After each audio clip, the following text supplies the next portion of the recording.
Bienvenidas y bienvenidos a Somos Palabras, un podcast de diálogos para entender el amor, navegar la vida y hacerse preguntas difíciles. Soy Juan Gabriel Agudelo.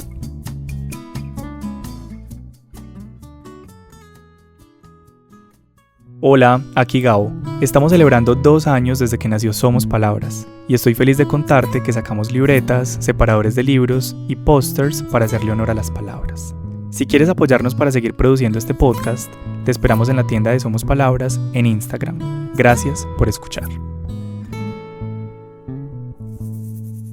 Hola Jazz. Hola Gabriel. ¿Cómo estás? Muy bien. Qué bueno. Bienvenida a este espacio. Muchas gracias por aceptar esta invitación. Gracias a ti por invitarme. La verdad es muy significativo estar acá. Qué lindo. Jazz, para quienes no te conocen, ¿quién eres? Y cuéntanos un poquito a qué te dedicas, qué haces. Actualmente soy profe de inglés, trabajo en primaria más que todo. Tengo 2 gatos, vivo con ellos y bueno, me gusta también mucho la poesía, la fotografía, eso puedo decir, la danza. Qué lindo, el movimiento siempre es súper sanador.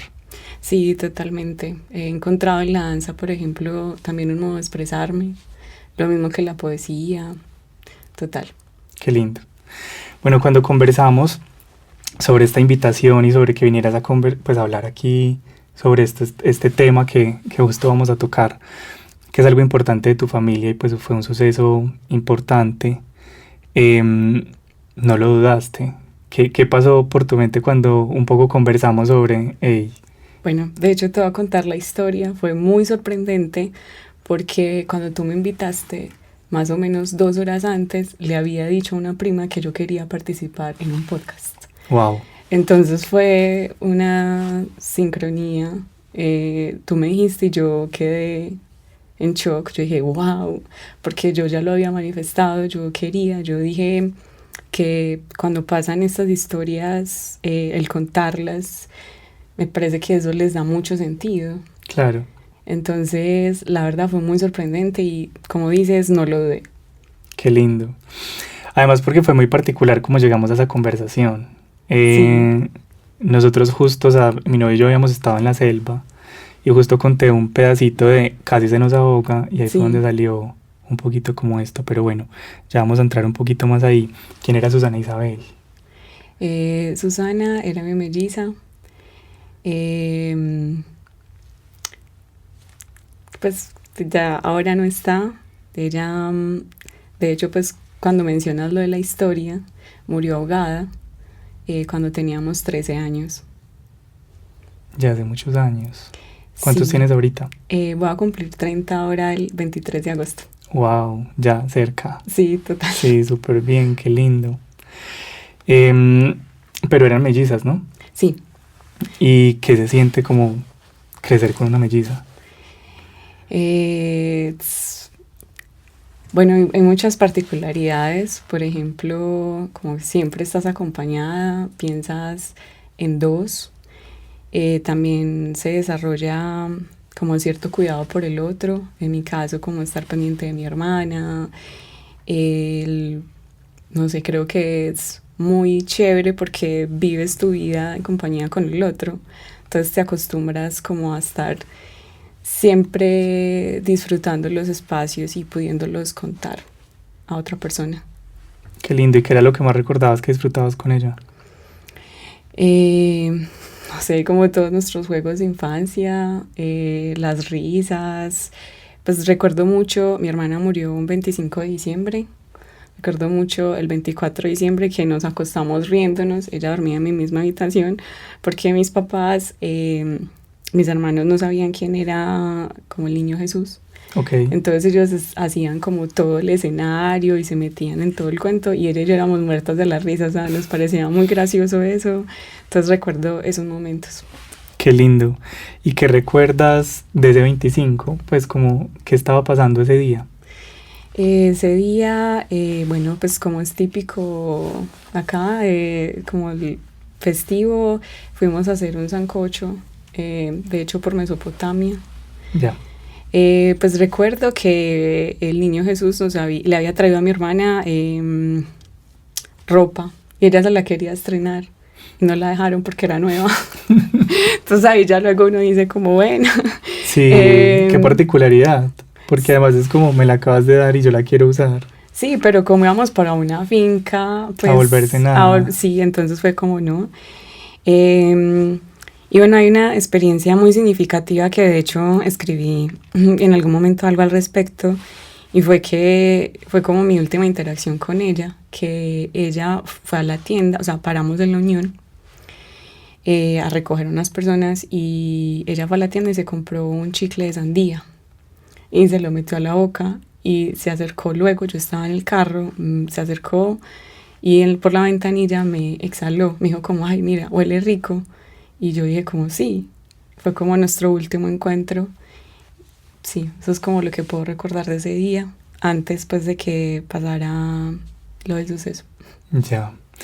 Y ahora la sandía te trae también algún recuerdo cuando caminas por ahí, ¿qué se te viene? Sí, hay veces hago como el ejercicio de ir a una tienda y comprar un trident de sandía.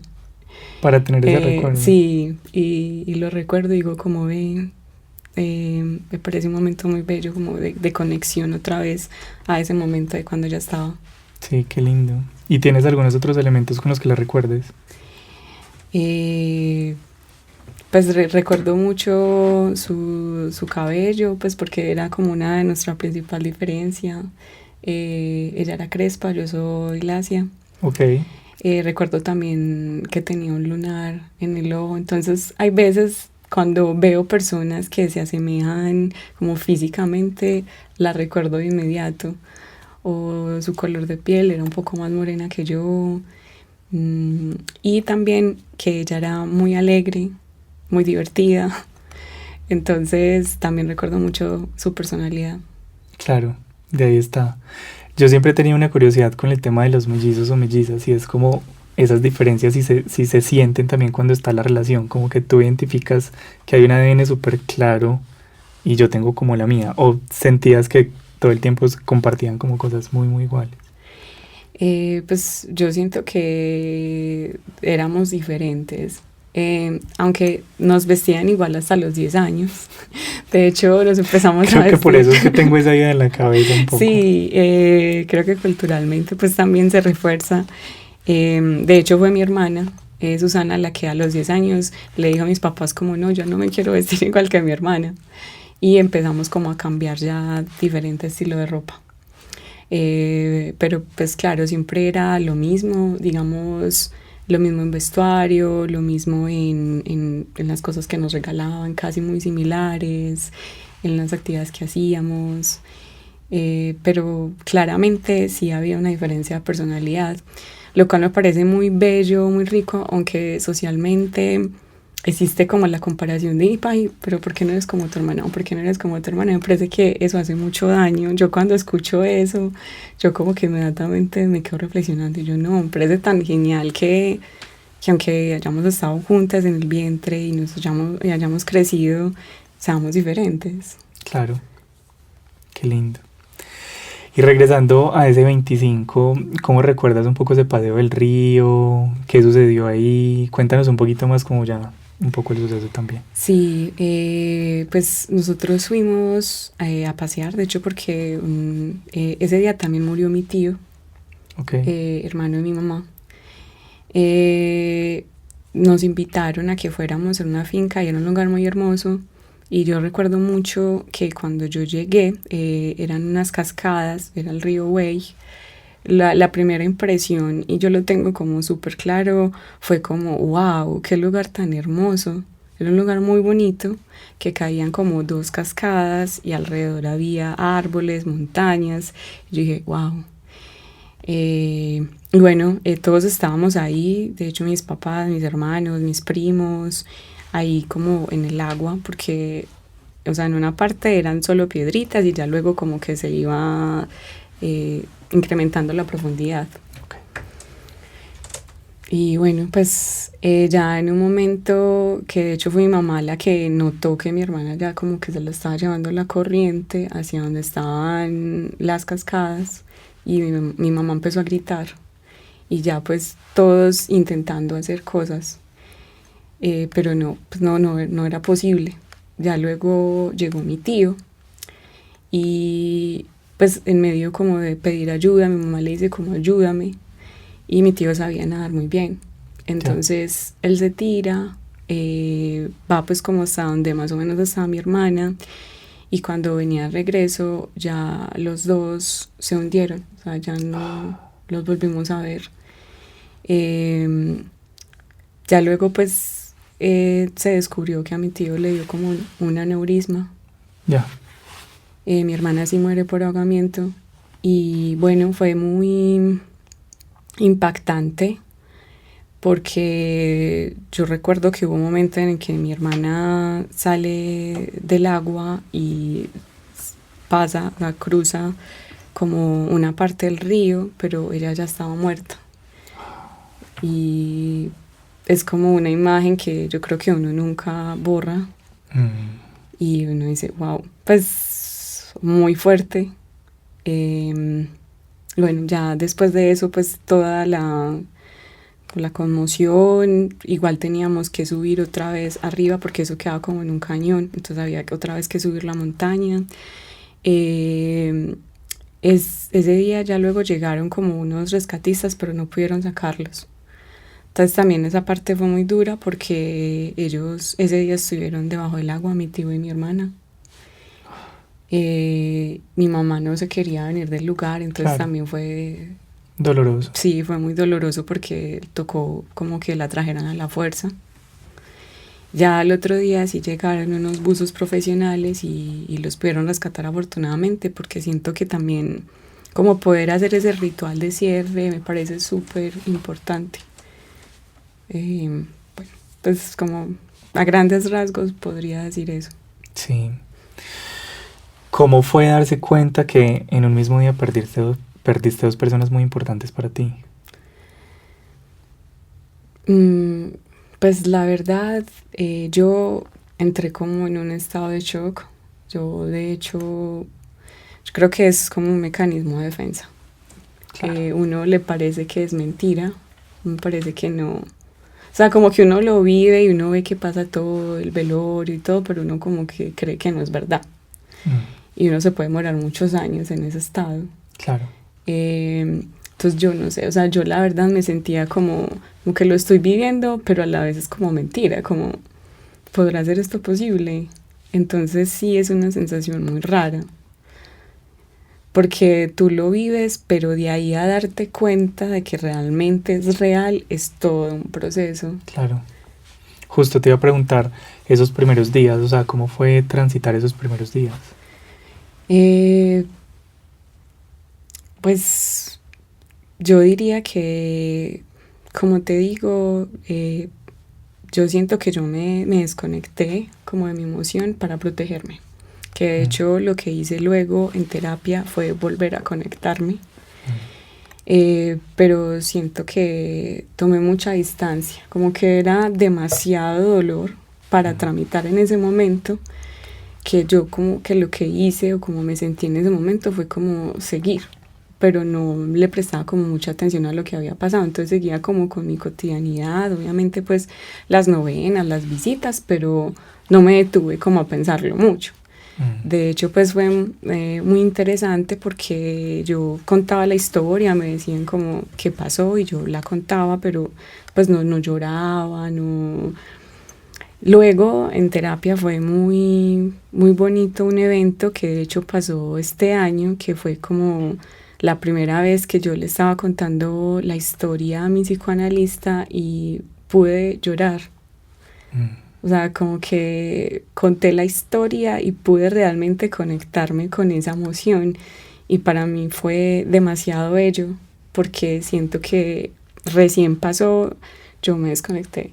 Y creo que mucho tiempo me juzgué por eso, pero luego entendí es que no tenía las herramientas para conectarme porque era demasiado, es mucho para tramitar. ¿Y eras una niña? Sí, tenía 13 años, entonces luego fue todo un proceso el volver a conectar con esa emoción y ahora sí poder llorar y hacer un montón de rituales y de cosas. De hecho yo tengo un tatuaje que también hace parte como el ritual que hice, que me tatué una foto de ella y yo en las que estamos abrazadas. Ujú. Y bueno, ese... ¿Y nos podrías contar un poquito de ese ritual? Sí, pues yo voy a terapia, voy donde un psicoanalista y digamos que esto me ha permitido elaborar el duelo, que siento, como te digo, estuvo pausada durante muchos años, pero algo que me gustó de una frase que pusiste, que parece una paradoja, pero es súper real, es que la ausencia está presente. Mm. Y es como que esa ausencia nunca se va. Aunque tú sigas con tu cotidianidad, aunque tú sigas con tus cosas, siempre había estado ahí por muchos años.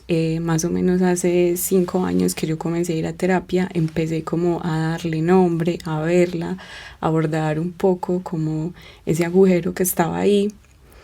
Y yo sentía que yo quería mantenerla presente, como que no quería, quería significar la historia que vivimos y se me ocurrió un tatuaje.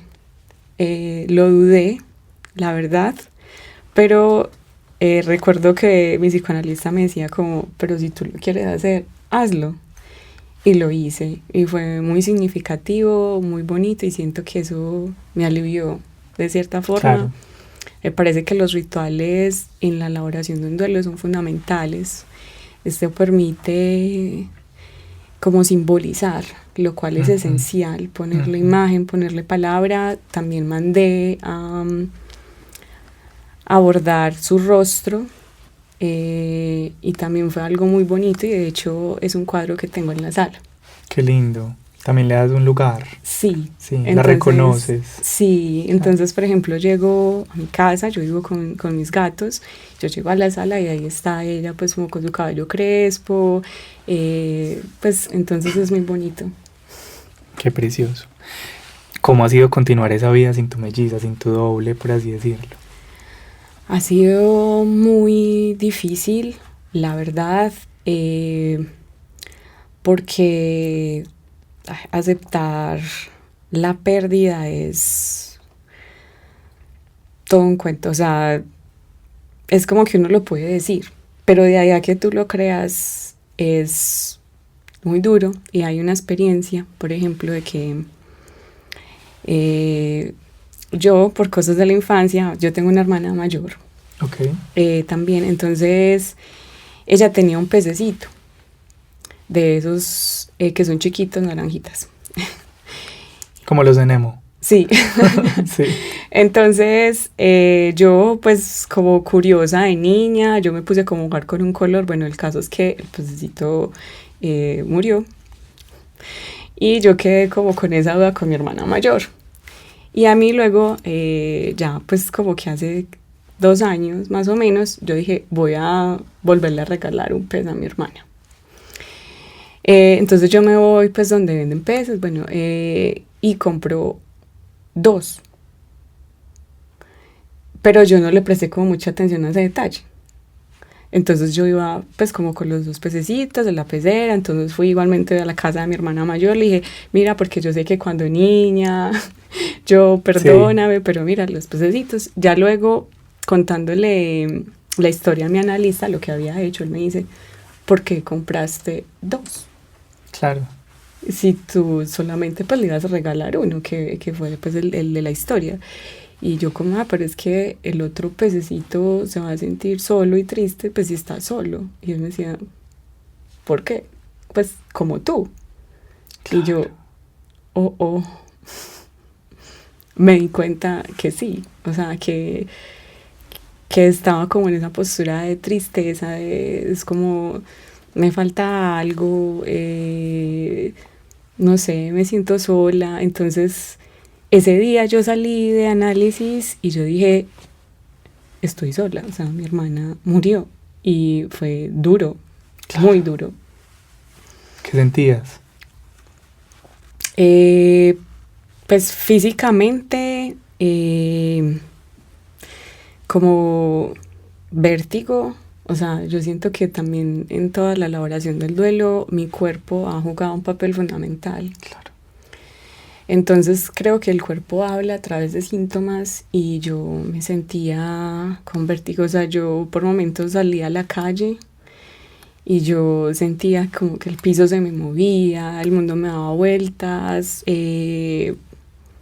alguna vez también me dio dolor de cabeza, o sea, como que físicamente tramitar todo eso fue muy difícil. También aceptar de que no pudiste hacer nada, porque eso fue también otra cosa muy difícil de asimilar, y es que uno siempre dice, bueno, si yo hubiera hecho esto y si no hubiéramos ido, el aceptar como es que ya no hay La nada que culpa. hacer.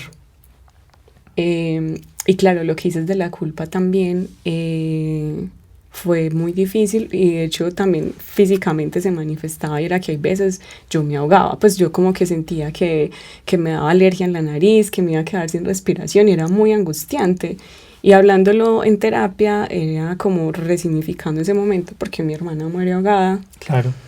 Entonces hubo algo como súper puntual que un analista me dice como, es que, o sea, hagas lo que hagas ahora en el presente, tú ya no podrás cambiar el pasado. Y yo, Sí. wow, fue duro. Qué duro. ¿Y hay otros momentos en donde sientes más fuerte esa ausencia? Eh, sí, pues por ejemplo, siempre que veo como pares de mellizos o gemelos que ya están grandes, es como, ay, yo hubiera querido. Uno no se desprende igualmente pues como de ciertas ilusiones. Sí. Yo digo como yo hubiera querido que mi hermana estuviera acá y poder haber crecido juntas y mirar cómo nos desarrollábamos. Y bueno, ya ahora que va a cumplir 30, bueno, ¿quién sería ella? ¿Qué estaría haciendo? Pues como que bacano poderlo hacer. Entonces sí, hay momentos que pegan duro, en especial cuando uno ve como, sí, pues mellizos o gemelos, pero ya adultos, uno dice, ah, qué bacano. Mm. Pero bueno. ¿Cómo fue para tu madre transitar todo esto? Pues la verdad me parece mi mamá muy fuerte, y yo, no sé, pues me parece muy duro. Siento yo que, bueno, nosotros éramos 5, entonces cuando mi hermana murió, pues quedamos 4 niños pequeños. Siento que eso también permitió que mi mamá pues encontrara también nosotros, siento yo, como esos motivos para seguirse levantando, venga, yo le hago el desayuno. Siento que fue un aliciente. Sin embargo, pues yo la verdad como que no tengo respuesta. Yo digo, ¿cómo hizo? Pues porque a mí me da muy duro, y a mi melliza era su hija. O sea, como Claro. que yo digo, wow, lo mismo mi papá. Yo digo como los admiro, y siento que la resiliencia y ciertas cosas que también me han permitido transitar, también es de verlos a ellos. O sea, de ver cómo a pesar de este golpe tan duro, ellos siguieron adelante, siguieron juntos, siguieron con el proyecto de familia, de hogar, y digo como mi admiración. Completamente. Sí. ¿Y hay algo de estas muertes que te haya enseñado algo sobre tu propia vida? Sí,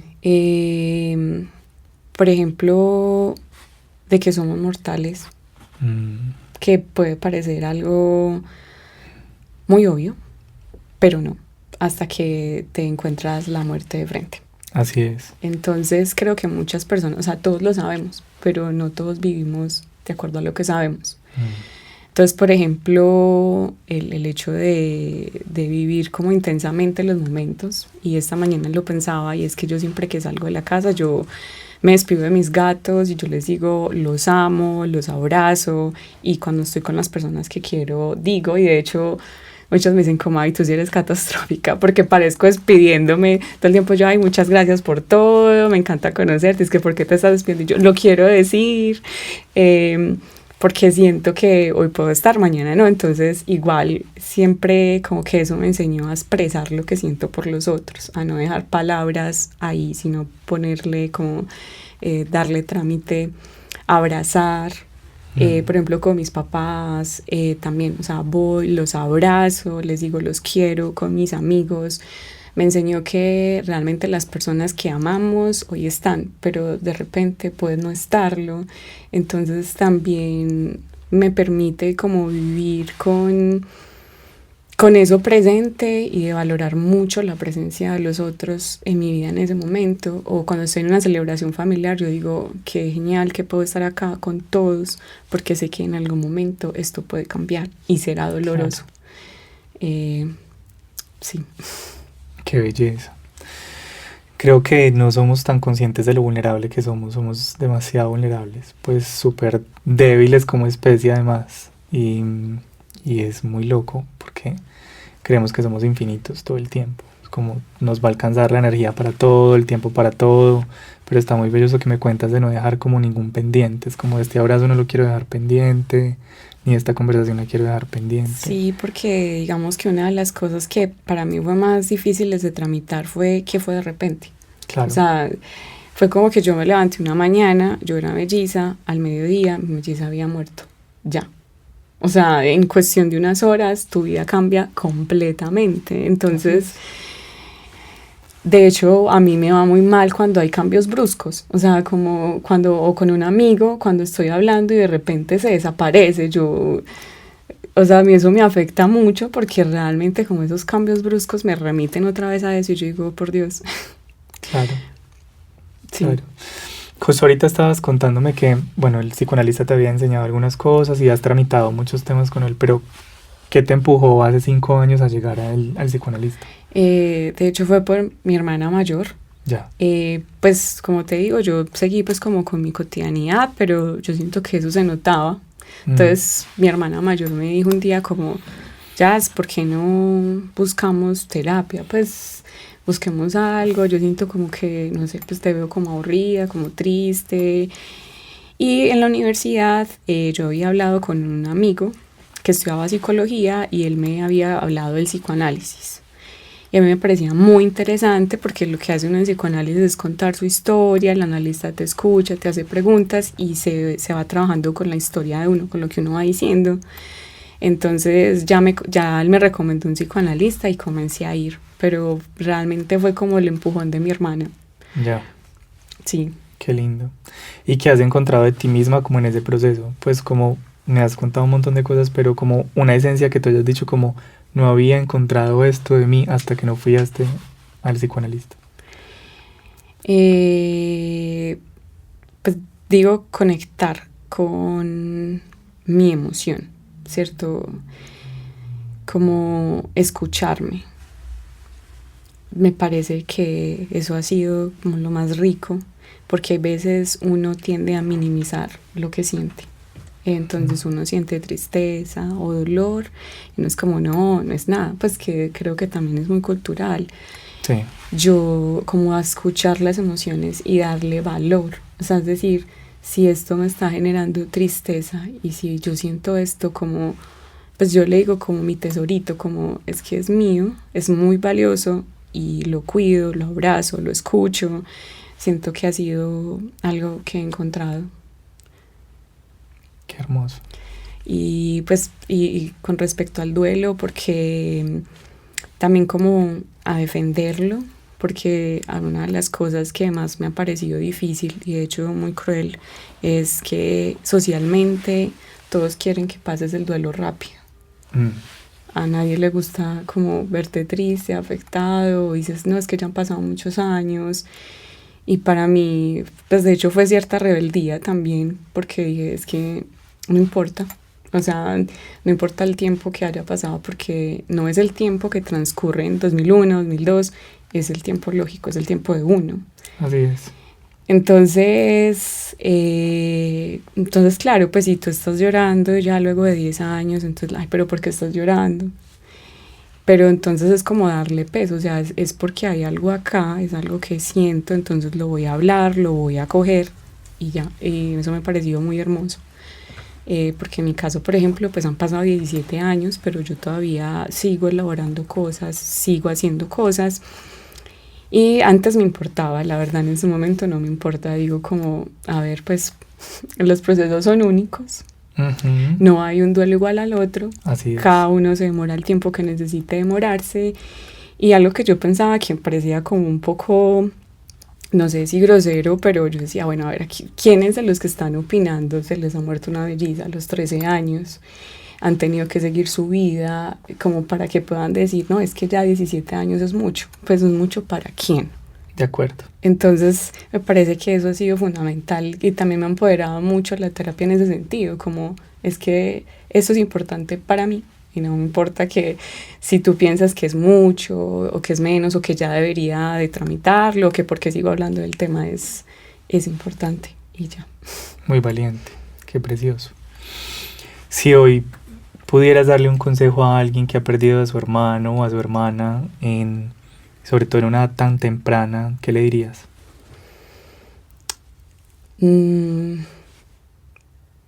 Estoy aquí. Creo que la compañía es importante, nada más que los consejos, creo que es la presencia. Entonces, pues como imaginándomelo, creo que me sentaría al lado, lo abrazaría y diría, estoy acá, no estás solo. Y creo que también ese podcast me animó mucho por eso, porque es como compartir una historia y contarle a las personas como no son las únicas que han pasado un duelo, todos en algún momento nos acompañamos, ¿cierto? Y me parece lo más bonito, como la compañía a través de la propia historia, a través del silencio, la presencia. Por lo que te digo, por ejemplo, de los consejos, porque yo no sé, digamos que para mí fue mandar a hacer a mi hermana pues como la foto, el tatuaje, contar la historia, pero para otra persona puede ser escribir una canción, pueden ser tantas formas posibles. Yo diría, haz lo que sientas que quieres hacer y te acompaño, te apoyo, te escucho. Qué lindo. ¿Ya es algo más que nos quieras contar? No creo. Muchas gracias por habernos compartido tu historia, por haber venido y por ser tan valiente. Gracias a ustedes por escucharme, gracias por la invitación. De verdad que ha sido un momento muy bello. Qué lindo, gracias. Ay, gracias, me dejaste como arrugado, quiero dar un abrazo. Somos Palabras es un podcast producido por mí. La asesoría editorial es de Margarita Restrepo y el diseño de sonido de Andrés Rocha y Lauren Gómez. Soy Juan Gabriel Agudelo. Síguenos en Instagram en @somospalabras y haz parte de nuestra comunidad.